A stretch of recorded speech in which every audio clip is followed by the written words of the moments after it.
On Friday, August 26, 1071, a sultan prepares for a final act of sacrifice.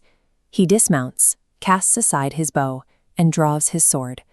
He declares to his men that if he falls today, the white royal robe he wears will serve as his burial shroud. This visualization shows the math of the battlefield. On one side, the Eastern Roman Empire has mobilized a professional force of nearly 100,000 men. Facing them is an exhausted Muslim army of roughly 25,000. For every Turkish defender, 4 Roman soldiers stand ready to strike. Conventional military logic says this smaller force will be systematically destroyed. If the Sultan's line breaks, the primary military defense of the Islamic world vanishes, leaving the road to Baghdad and the east wide open to a Roman counter-conquest.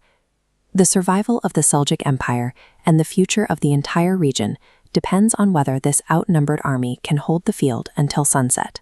To understand how these nomads reached the gates of the Roman Empire, we have to look back to the early 11th century. The Seljuks are Oghuz Turks from the plains of Central Asia. They have no permanent cities. They live and fight entirely on horseback, moving their herds wherever the grass is greenest. This map shows their rapid trajectory. Armed with high-speed archery skills, the Seljuks shatter the rival Ghaznavid Empire and sweep across Iran. By 1055, their momentum carries them to the heart of the Islamic world, Baghdad. In Baghdad, the Seljuk leader Togril Bey swept aside the local warlords who had made the opposite caliph a puppet. The caliph responded by formally transferring military power to the Turks, granting Togril the title Sultan of the East and West. In a few short decades, a nomadic tribe had become the primary military engine of the Islamic world, holding the sword for a caliphate that now relied on them for its very existence. In 1064, Alp Arslan, the brave lion, claims the throne. He is a warrior by training, but he realizes governing a sprawling empire requires an administration as resilient as his army. He finds this in Vizier Nizam al-Mulk.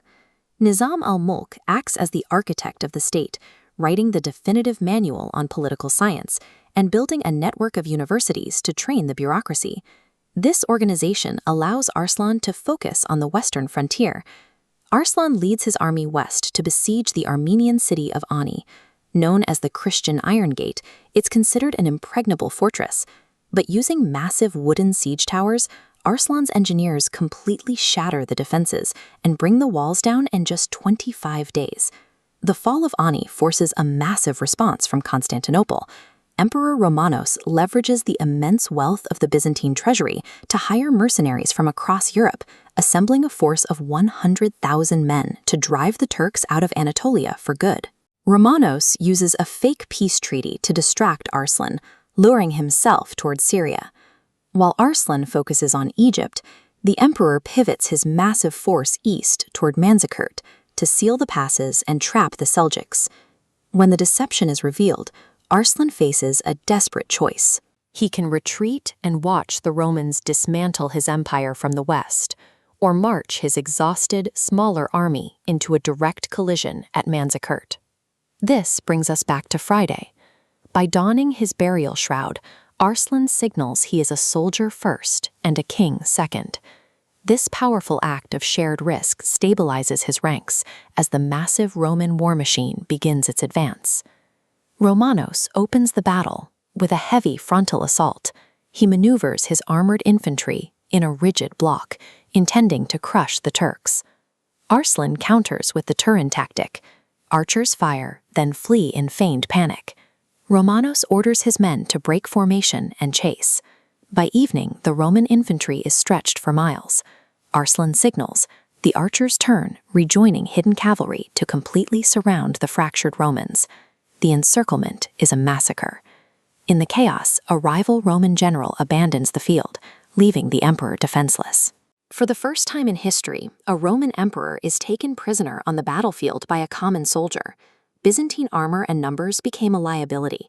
Arslan used his enemy's momentum to pull their formation apart, transforming a professional army into a disorganized target. The meeting after the battle is a study in contrast. Romanos stands before Arslan and admits that, had the roles been reversed, he would have tortured and killed the Sultan. Arslan responds with a choice that stuns the Roman court. Instead of executing his enemy, he grants Romanos his freedom in exchange for a peace treaty and the release of Muslim prisoners.